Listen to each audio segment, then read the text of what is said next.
Good morning, students. Suprabhat, Chhatra Chhatrikakal. We are discussing the textual activities of the lesson The Prince of Panidihing. আমি Prince of Panidihing নামৰ পাঠটোৰ পাঠভিত্তিক ক্ৰিয়াকলাপ আলোচনা কৰি আছোঁ।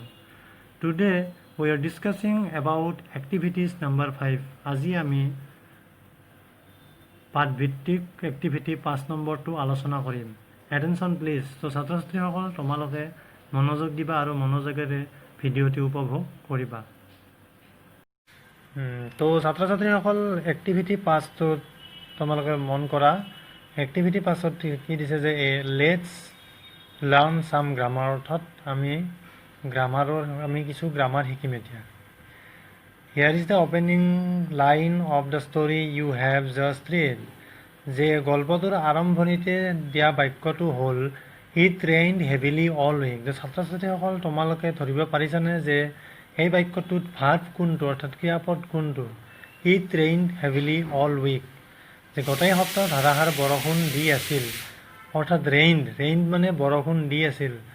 যে যি পদে কোনো এটা কাৰ্য কৰা বা হোৱা বুজায় তাকে ক্ৰিয়াপদ বুলি জানো। The words that show an action or state of being a sentence is called verb. যেহেতু ৰেইন শব্দটি বৰষুণ দি থকা এটা কাৰ্য হোৱা বুজাইছে, গতিকে ৰেইনটো ইয়াত verb. It rained heavily all week.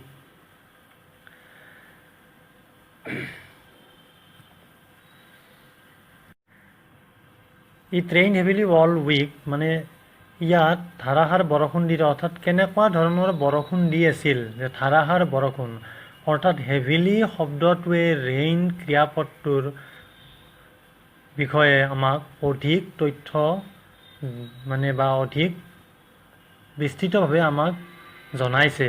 The word heavily gives us more information and adds something more to the meaning of verb. অৰ্থাৎ ক্ৰিয়াপদটোৰ আৰু অধিক বিস্তৃতকৈ আমাক জনাইছে যে বৰষুণ দি আছিল, কেনেকুৱা ধৰণৰ বৰষুণ, যে ধাৰাসাৰ বৰষুণ।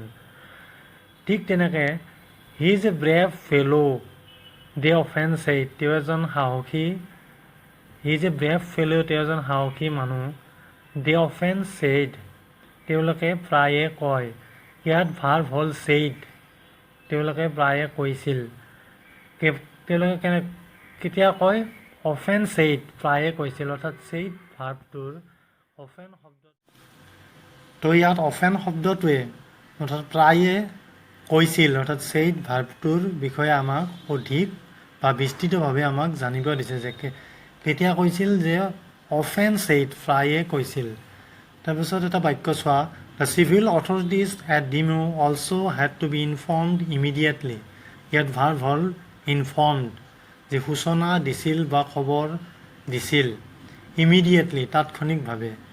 তো কেনেকুৱাকৈ খবৰ দিছিল, যে তাৎক্ষণিকভাৱে ডিমিও স্থানীয় প্ৰশাসনক খবৰ বা সূচনা দিয়া হৈছিল। অৰ্থাৎ immediately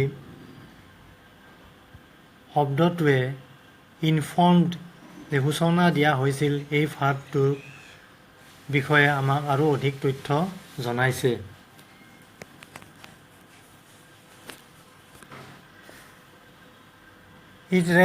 It narrowly missed crashing into the railing of the veranda.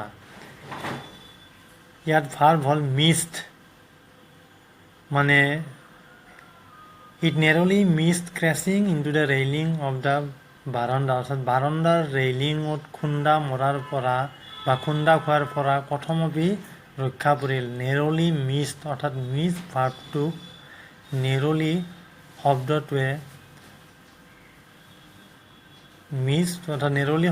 Miss ভাৰ্বটোৰ অৰ্থ আৰু বিস্তৃতভাৱে আমাক জানিব দিছে। তো ছাত্ৰ ছাত্ৰীসকল, এই বাক্যকেইটাত যেনে আমি হেভিলি, অফেন, ইমিডিয়েটলি বা নেৰলি, এই শব্দকেইটাই বাক্যকেইটাত থকা ক্ৰিয়াপদকেইটাৰ বিষয়ে, অৰ্থাৎ ভাৰ্বকেইটাৰ বিষয়ে আমাক বেছি ইনফৰ্মেশ্যন, অৰ্থাৎ বেছিকৈ জানিব দিছে বা ইয়াৰ অৰ্থ বিস্তৃতভাৱে জনাইছে, বা ইয়াৰ মাত্ৰা বা ইয়াৰ পৰিমাণ বিস্তৃতভাৱে আমাক জনাইছে।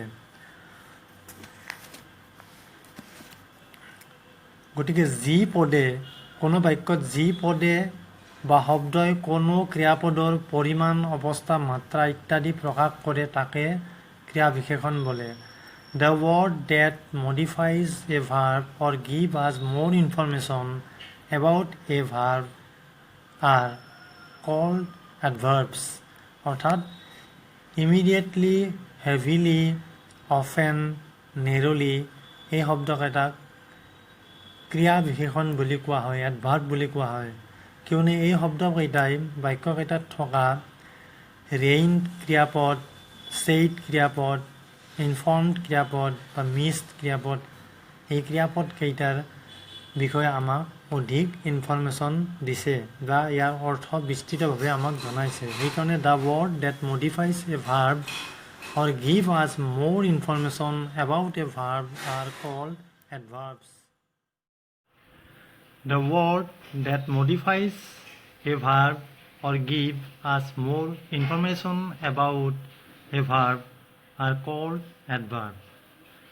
যি পদে বা শব্দই কোনো ক্ৰিয়াপদৰ পৰিমাণ, অৱস্থা, মাত্ৰা বা গুণাগুণ প্ৰকাশ কৰে তাকে ক্ৰিয়া বিশেষণ বোলে। There are several types of adverbs. The most common are বিভিন্ন প্ৰকাৰৰ adverb আছে। সাধাৰণতে ব্যৱহাৰ হোৱাবিলাকৰ বিষয়ে কিছু আভাস। 1 number adverbs of manner. adverbs of mannerত কেনেকৈ বা কি ধৰণে কোনো এটা কাৰ্য হয় তাকে বুজায়।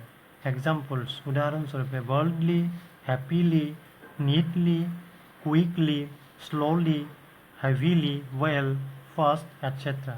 Now look the following sentences. তলত দিয়া বাক্যকেইটালৈ মন কৰাচোন। A. Moni is walking slowly. মনিয়ে ধীৰে ধীৰে খোজ কাঢ়িছে। B. He is running fast. তেওঁ দ্ৰুত গতিত দৌৰিছে। Please handle the mobile carefully. মোবাইলটো খুব সাৱধানেৰে ব্যৱহাৰ কৰিব। মনি ইজ ৱাকিং শ্ল'লি। শ্ল'লি শব্দটোৱে ৱাকিং শব্দটোৰ গুণাগুণ দেখাইছে। He is running fast. তেওঁ কেনেকৈ দৌৰিছে? দ্ৰুত গতিত। 2 নম্বৰ 2 adverbs of time. Adverbs of টাইমত কোনো এটা কাৰ্য হোৱাৰ সময়ৰ কথা সূচায়। It indicates when or how long an action happened. যে কেতিয়া আৰু কোন সময়ত ঘটিব এডভাৰ্বছ অফ টাইমে সেইটো সূচায়। উদাহৰণস্বৰূপে example ago, since, before, early, soon, already, yet, Monday, tomorrow, yesterday, etc. এইকেইটা হৈছে এডভাৰ্বছ। Now look at the following sentences. তলত দিয়া বাক্যবোৰলৈ মন কৰা বা চোৱা। A. I will come Monday. মই সোমবাৰে আহিম। কোনদিনাখন আহিম? যে সোমবাৰে আহিম। They will go tomorrow. তেওঁলোকে কাইলৈ যাব। কোনদিনা যাব? কাইলৈ যাব। He don't come yet. তেওঁ এই পৰ্যন্ত বা এই মুহূৰ্তলৈ অহা নাই। অৰ্থাৎ তেওঁ এতিয়ালৈকে আহি পোৱা নাই। D. I met him before. মই তেওঁক আগতে লগ পাইছিলোঁ। গতিকে ইয়াত বাক্যকেইটাত মানডেটোৱে কাম ভাৰ্বটোৰ পৰিৱৰ্তন বা মডিফাই কৰিছে। 2 নম্বৰ বাক্যটোত গো ভাৰ্বটোক টুমৰোটোৱে মডিফাই কৰিছে। 3 নম্বৰ বাক্যত এগেইন কাম ভাৰ্বটোক য়েট শব্দটোৱে মডিফাই কৰিছে আৰু ইয়াত মেট ভাৰ্বটোক বিফৰ শব্দটোৱে মডিফাই কৰিছে। Here the words tomorrow, Monday, yet, before modifies the verb. অৰ্থাৎ কোন সময়ত কাৰ্যবোৰ হৈছে বা হ'ব তাৰ এটা ইণ্ডিকেশ্যন দিছে। অৰ্থাৎ ক্ৰিয়া কাৰ্য সমাপ্ত হোৱাৰ সময়ৰ এটা আগজাননী ইয়াত দিছে। অৰ্থাৎ এই শব্দকেইটাই ক্ৰিয়াপদকেইটাক মডিফাই কৰিছে। To be continue